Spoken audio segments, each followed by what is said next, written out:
ഇതൊന്ന് ഓഫായിക്കാം, പാട്ട് ഓഫാക്കാം. എവിടെയാ ഞാൻ വീഡിയോ എന്നാ മറ്റേ പറയും, മറ്റേ എന്റെ ചങ്ങായി പെണ്ണാണാൻ പോയില്ലോ. എന്ത് എന്റെ ചങ്ങായി പെണ്ണാണാൻ പോയാതാ?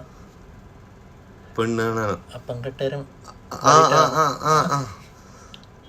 ഇവലോട് പറഞ്ഞ ആട്ടുവോ? എന്നാലും പറയല്ലേ. പിന്നെ ഞാൻ എൻ്റെ കൂട്ടുകാരൻ്റെ പിന്നാലെ പെണ്ണ് കാണാൻ പോയി വെച്ചാൽ ഒരു ദിവസം രാവിലെ ഞാൻ റോട്ടിൽ നിൽക്കുന്ന സമയത്ത് എന്നോട് വന്നിട്ട് ഒരു പെണ്ണ് കാണാൻ പോകാണ്ട്, നമുക്കൊന്ന് പോവുക, ഇജ്ജ് പോരിൻ്റെ പിന്നാലെ ആയിരുന്നു. അപ്പോൾ ഇൻസ്റ്റയൊക്കെ ചെയ്ത് ഭയങ്കര ടിപ്പിലാണ്. അപ്പം ഞാൻ പറഞ്ഞു, ഞാൻ ഇപ്പോൾ വരണോ വെച്ചു. വാവ ഇജ്ജ് എന്തായാലും വാവ പറഞ്ഞു. അങ്ങനെ ഇവനും വേറൊരാളും ഉണ്ട് വണ്ടിയിൽ. അപ്പം ഞാനും കയറി ഞങ്ങൾ പോയി പെണ്ണ് കാണാൻ പോയപ്പോൾ പെണ്ണ് ക്ലാസ്സിനൊക്കെ പോകാൻ വേണ്ടി റെഡിയായി നിൽക്കുക. അതിൻ്റെ ഇടയിലാണ് ഈ പെണ്ണ് കാണൽ നടക്കുന്നത്. അങ്ങനെ പെണ്ണ് ചായ ഗ്ലാസ് കൊണ്ടൊക്കെ വന്നിട്ട് ചായയൊക്കെ തന്നു. ഈ ചായയൊക്കെ വാങ്ങി ഞാൻ അങ്ങനെ ഒന്നൊരു കുടിച്ചു.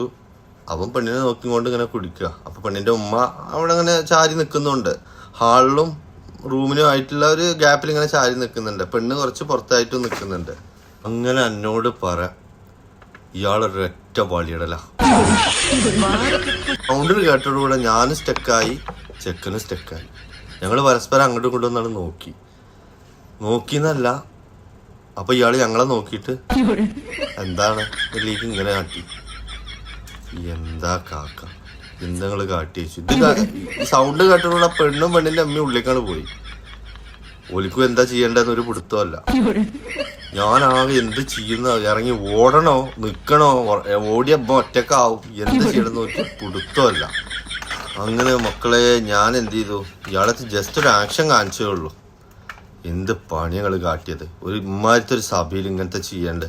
ഗ്യാസ് മറ്റവനാകെ ചായ ഗ്ലാസും പിടിച്ച് വരച്ച് നിൽക്കുക. ഈ കുട്ടിയാണെങ്കിൽ നല്ല രസവും. ഞാൻ പറഞ്ഞു, ഗ്യാസ് ആണെങ്കിലും പെട്രോൾ ആണെങ്കിലും ഈ സഭയിലും കളി ചെയ്തത് വലിയ മോശമായിട്ടും കാക്കാറുണ്ട്. ഇയാൾ എടുത്തേക്കൊരു മറുപടി. ഞാൻ പതുക്കെ ചോദിച്ചിന്, ഇയാളെ ഇറക്കനൊരു മറുപടി. അതിനെന്താ, ഓള് വളിയിടൂലേ, ഓളമ്മ വളിയിടൂലേ, എല്ലാരും വളിയിടും. അതൊക്കെ കുട്ടീനെ പറ്റിയോ നോക്കാൻ. ഐശ്വര്യ റായി ആണെങ്കിൽ അടക്കം പെട്ടാൻ പറ്റുമോ? പിന്നെ ഞാൻ ഓനോട് പറഞ്ഞ നമുക്ക് എങ്ങനെ തടി തപ്പപ്പെടുന്നതാണ്. നല്ലൊരു കുട്ടിയായിരുന്നു, പക്ഷെ ഇയാളൊരു വളി കാരണം അതാണ് പോയി.